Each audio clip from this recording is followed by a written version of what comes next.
வெளிப்படுத்தல் 9:4 வாசிங்க. பூமியின் புல்லையும் எந்த மரத்தையும் சேதப்படுத்தாமல்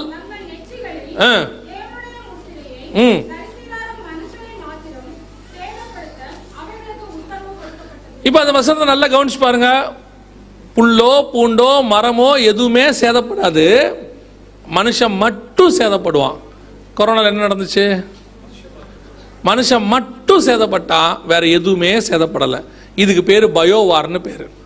இந்த பயோவாரை 1983 தான் இந்த மாதிரி விஷயங்கள்லாம் செய்யணும்னு முடிவெடுத்து கண்டுபிடிச்சாங்களாமா, போட்டிருக்காங்க. ஆனால் 2000 வருஷத்துக்கு முன்னாடி பைபிள் சொல்லுது, எதையும் சேதப்படுத்தாமல் மனுஷனை மாத்திரம் சேதப்படுத்துறதுக்கு ஒன்று கண்டுபிடிப்பாங்கன்னு ஒன்று வரும் அப்படின்னு. அது இனிமேட்டு இன்னும் வரும். இதுக்கப்புறம் இது 9ஆம் அதிகாரம்ன்றது இதுக்கப்புறம் வர வேண்டிய விஷயம். இப்போ அதுக்கான சாம்பிள், அதனால தான் அடிக்கடி உங்கள்கிட்ட நான் சொல்வேன், ஒரு ட்ராமா நடத்தி பார்த்துருக்காங்க, ஒரு சாம்பிள் தான் வந்திருக்குது, சாம்பிளுக்கே நம்ம இப்படி அரண்டுட்டோம், இன்னும் பெரிய விஷயங்கள் என்ன செய்யும், இதுக்கு மேலே வரும். இந்த பயோ வார்னே ஒன்று வரும். இது வந்து டெஸ்ட் பண்ணி பார்த்ததுக்கே நம்ம இப்படி ஆயிட்டோம். பயோ வார்னே ஒன்று வரும். அடுத்த வெப்பன்ஸ் அதான் அவங்க யூஸ் பண்ண போகிறது, பயோ வெப்பன். அப்போல்லாம் யூஸ் பண்ணும்போது யோசித்து பாருங்க. அப்போது ஆண்டவர் சொன்ன அந்த 9ஆம் அதிகாரம் 4ஆம் வசனம் நிறைவேற தொடங்கும். பசுமையான எந்த புல்லையும் பூண்டையும் மரத்தையும் சேதப்படுத்தாமல்.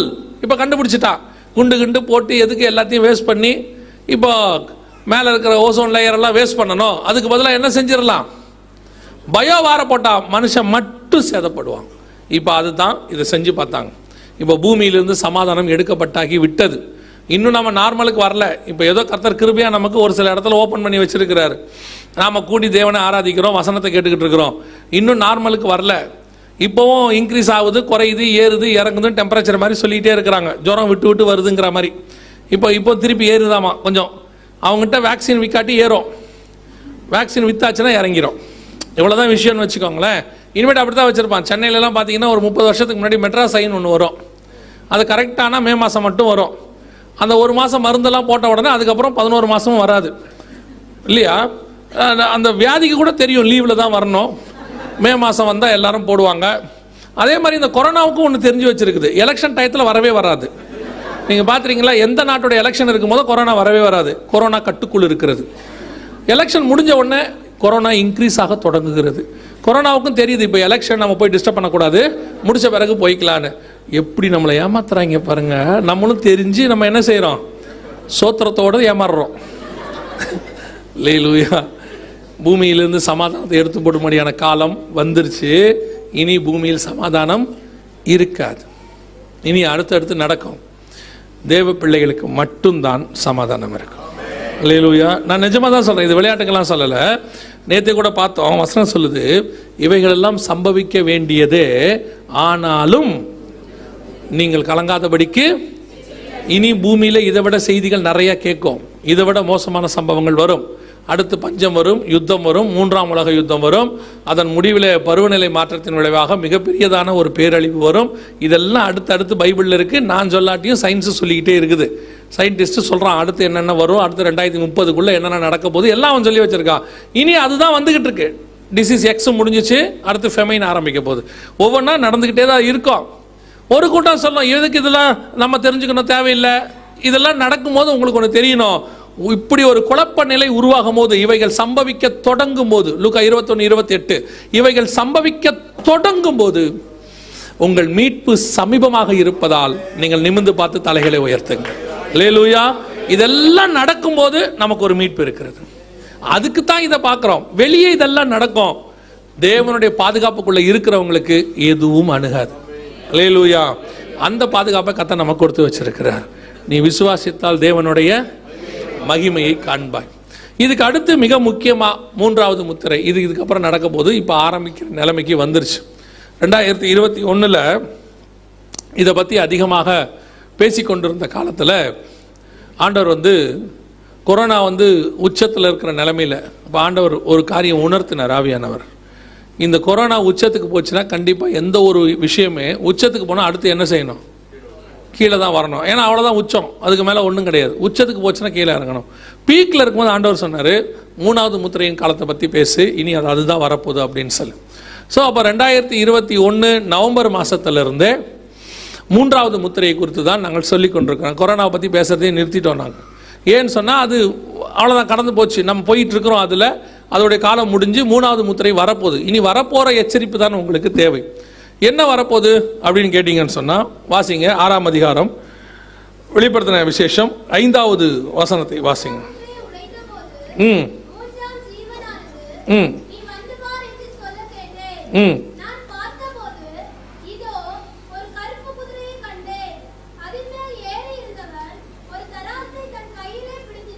ம்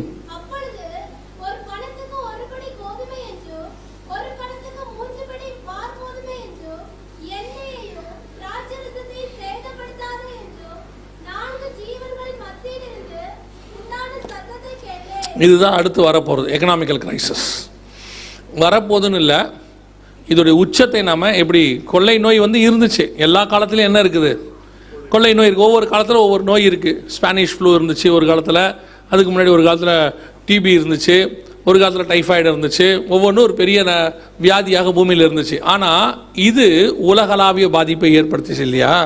அதே மாதிரி தான் பஞ்சங்கள் இருக்குது, பொருளாதார வீழ்ச்சி இருக்குது. ஆனால் உலகளாவிய பொருளாதார வீழ்ச்சி ஒன்று வரும்.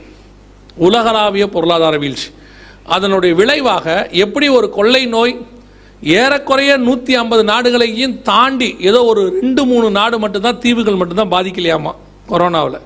அதுவும் ஆஸ்திரேலியாவுக்கு அந்த பக்கத்தில் இருக்க தீவாமா, அவங்களுக்கு ஃப்ளைட் வசதியே இல்லையாமா, அதனால் அவங்க பாதிக்கப்படாமல் இருந்திருக்கிறான்.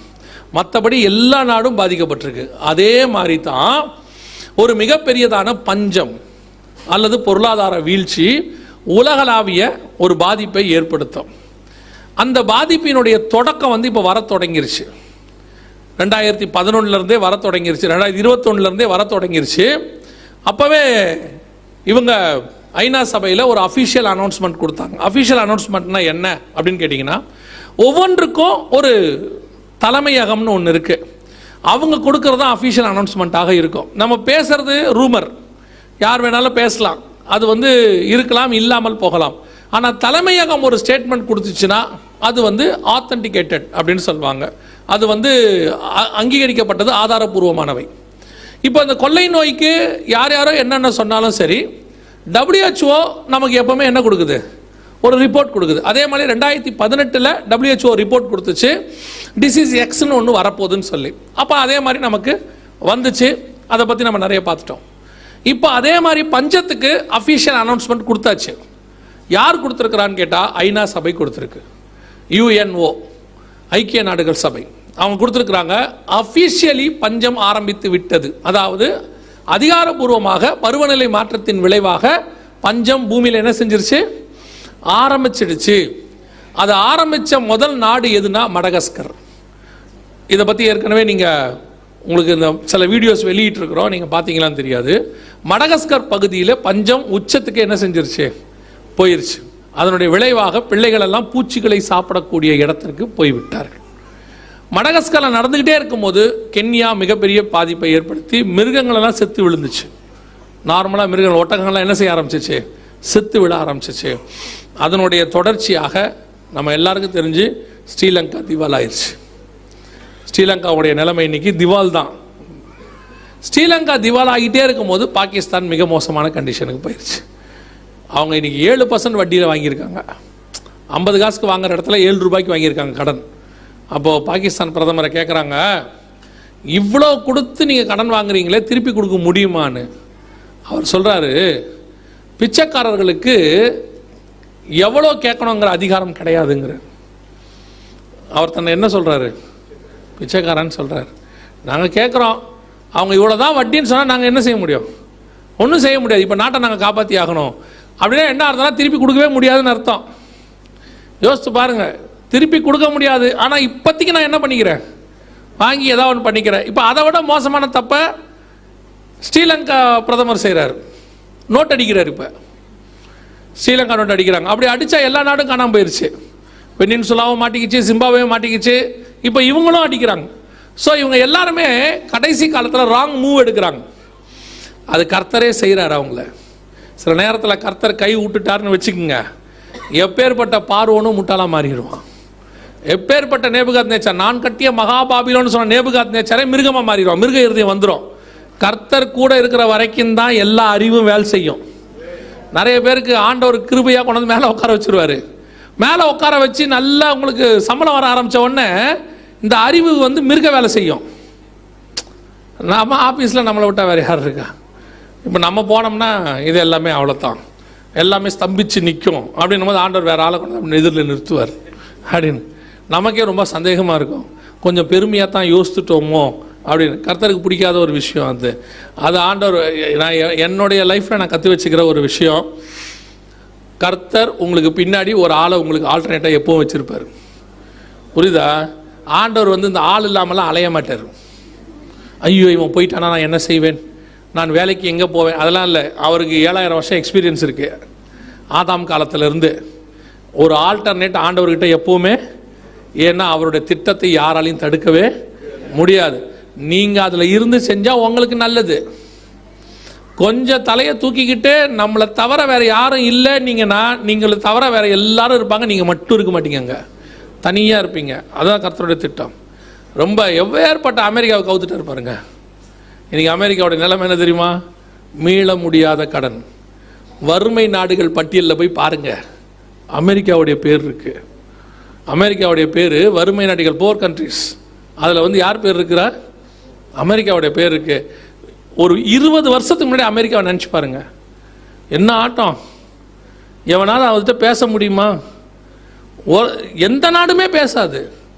இன்னைக்கு வறுமை நாடுகள் பட்டியலில் போய் மீள முடியாத கடனில் போய் அமெரிக்கா வேணாங்கிற இடத்துக்கு வந்துருச்சு. இப்போ அடுத்த நிலைமைக்கு அதான், அமெரிக்கா வேணான்னு சொல்ல போகிறாங்க. எப்பேற்பட்ட உயர்வான ஸ்தானத்தில் இருந்தாலும் கர்த்தரை விட்டு தூரம் போனால் இதுதான் நிலைமை. கர்த்தர் கூட இருந்தால் ஆடு மேய்க்கிறவனையும் ராஜாவாக மாற்றிடுவார். அல்லேலூயா. நீங்கள் ராஜாவாக உக்காந்துட்டோன்னு கொஞ்சம் ஆடினீங்கன்னா புல்லு மேயவும் விட்டுருவார். ஆண்டவரால் ரெண்டும் முடியும். புல்லுக்கு ஆட்டுக்கு புல்லு போகிறவனை ராஜாவாக மாற்றுவார், ராஜாவாக உட்காந்துருக்கிறவனை புல்லு மேயவும் விடுவார். அவர் சர்வ வல்லமை உள்ள தேவன். அவருடைய காலை பிடிச்சி வீணா போனவன் ஒருத்தன் கூட கிடையாது. ஏதாவது பேசிட மட்டும் படாது. சின்ன வயசுலேருந்தே நான் ரொம்ப டேலண்ட்டு நீங்கன்னா கதை முடிஞ்சுன்னு அர்த்தம். நம்ம ஆள்கிட்ட நல்லா பாடுறீங்களே, 5ஆவதுலேருந்து நான் சாதகம் பண்ணுறேன், அன்றைக்கி மறுநாள் காலையில் தொண்டை கட்டிடும். இவனுக்கு தெரியாது நான் ஏதோ ஐஸ்கிரீம் சாப்பிட்டேன் போலேம்மா. இல்லைப்பா, அவர் கையை வச்சுட்டார். தெரிஞ்சுக்கொள்ளுங்க, எப்போவுமே சரி, எப்பேற்பட்ட நாடுகளாக இருந்தாலும் சரி, கர்த்தருடைய கரம் எடுக்கப்பட்டு விட்டால் அது ஒன்றும் இல்லாமல் போகும். சூரியன் அஸ்தமிக்காத சாம்ராஜ்யம்னு பேர் யாருக்கு? இங்கிலாந்துக்கு. இன்றைக்கி இங்கிலாண்டுன்றது எங்கே இருக்குது தெரியுமா? ஐரோப்பாக்குள்ள ஒரு சின்ன நாடு. இவ்வளோதான். ஒரு காலத்தில் சூரியனே அஸ்தமிக்காத அளவுக்கு அவங்க அரசாண்டாங்க. இதெல்லாம் நம்ம கண்ணுக்கு முன்னாடி தெரியணும். எப்பேற்பட்ட ராஜகுமாரத்திகளாக இருந்தாலும் 3 கண்டெய்னர் நிறைய பணம் வச்சுருந்தாலும் சடுதியாய் போயிடும். புரிஞ்சாலும் சரி, புரியாவிட்டாலும் சரி. புரியுதா? நீங்கள் நானும் ஒன்றும் இல்லானோ கர்த்தரை கரம் பிடிச்சதுனால நல்லபடியாக அப்பப்போ சாப்பிட்டு நிம்மதியாக இருந்துகிட்டே இருப்போம். புரியுதா? ரொம்ப ஓவராக ஆடிட்டோன்னு வச்சுக்கோங்க, கண்டெய்னர் நிறைய பணம் இருக்கும், நீங்கள் இருக்க மாட்டீங்க. கண்ணுக்கு முன்னாடி நம்ம பார்த்துக்கிட்டு தான் இருக்கிறோம். அல்லேலூயா. உலகம் முழுக்க பஞ்சம் இனி தலை விரித்து ஆடும். அதில் அழகாக ஆண்டவர் 2 விஷயத்தை மாத்திரம் சொல்லியிருக்கிறார் பாருங்க.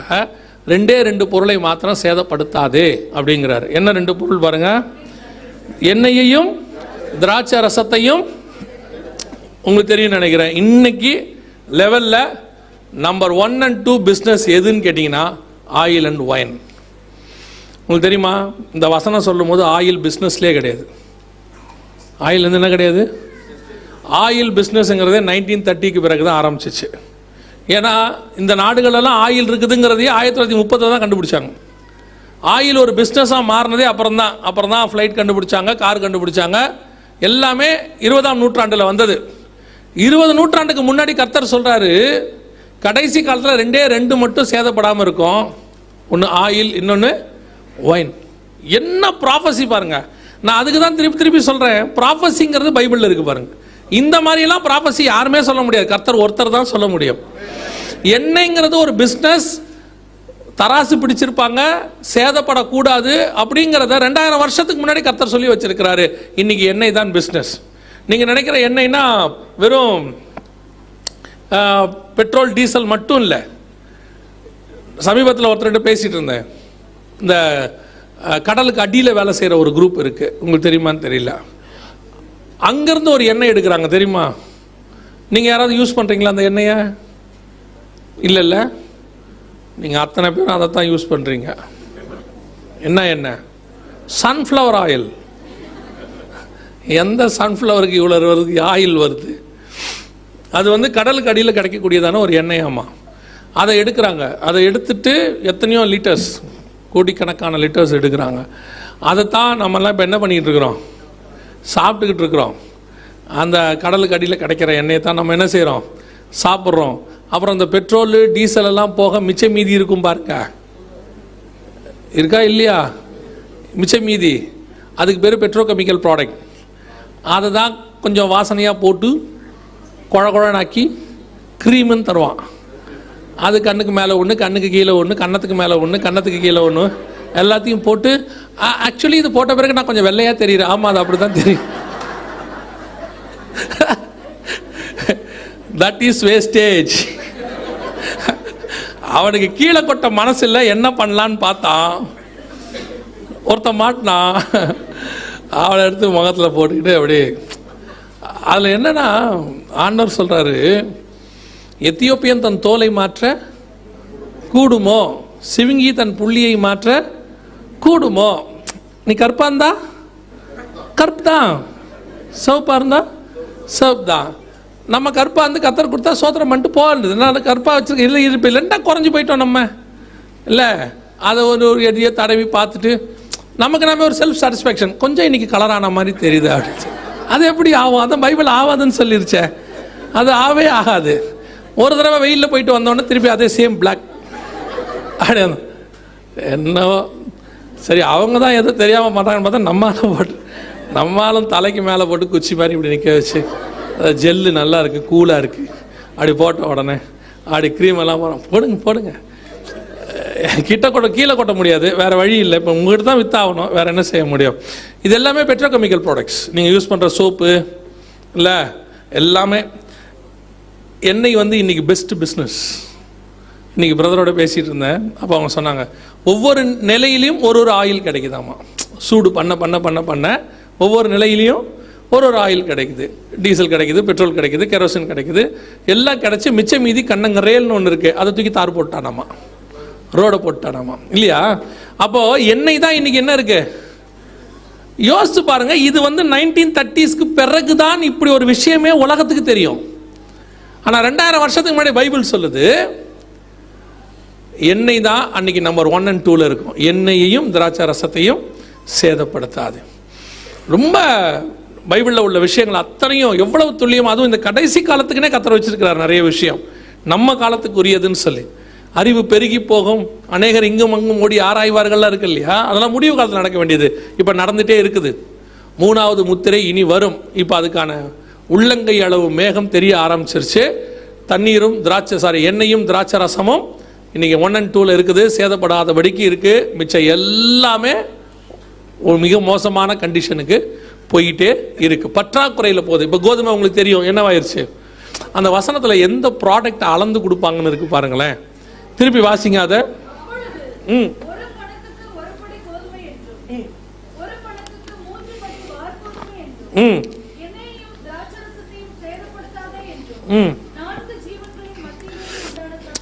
எந்த ப்ராடக்ட் அளந்து கொடுப்பாங்க?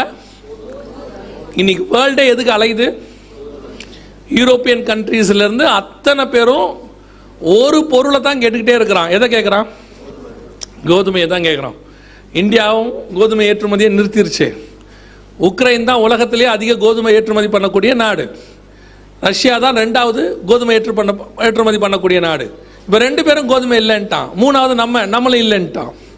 இப்போ கோதுமை அளந்து கொடுக்குற இடத்துக்கு வந்துருச்சு. எவ்வளவு பெரிய ப்ராபசி பாருங்க. அரிசியை பற்றி சொல்லலை, மாவை பற்றி சொல்லலை, எதை பற்றியும் சொல்ல. பர்டிகுலராக எதை பற்றி சொல்லியிருக்கு? கோதுமையை பற்றி சொல்லப்பட்டிருக்கு. இது வந்து எழுதும் போது நல்லா தெரிஞ்சுக்கொள்ளுங்க. பத்மு தீவுக்குள்ள இருக்கிறார், அவர் ஜெயிலில் இருக்கிறார். ஏதோ கோதுமை களஞ்சியத்தில் உட்காந்துட்டு எழுதினார் நினச்சிட போறீங்க. வீட் ஃபேக்ட்ரியில் உட்காந்துட்டு பத்மு தீவில் ஜெயிலில் இருக்கும்போது இன்னைக்கு இந்த 3 ப்ராடக்ட் தான் மெயின் இம்பார்ட்டன்ட். கோதுமை கிடைக்கல, எண்ணெயும் திராட்சரசமும் கிடைக்குது, ஆனால் நம்பர் 1 and 2 ப்ராடக்டில் இருக்குது. கர்த்தர் சொன்னபடி 3வது முத்திரையின் காலத்தில் நாம் இருக்கிறோம். இதெல்லாம் நீங்கள் படிச்சிங்கன்னா, ஒன்று, தேவனை அதிகமாக மகத்துவமாக நீங்கள் மகிமைப்படுத்த தொடங்கிடுவீங்க. 2வது, நீங்கள் ஆயத்தமாக தொடங்கிடுவீங்க.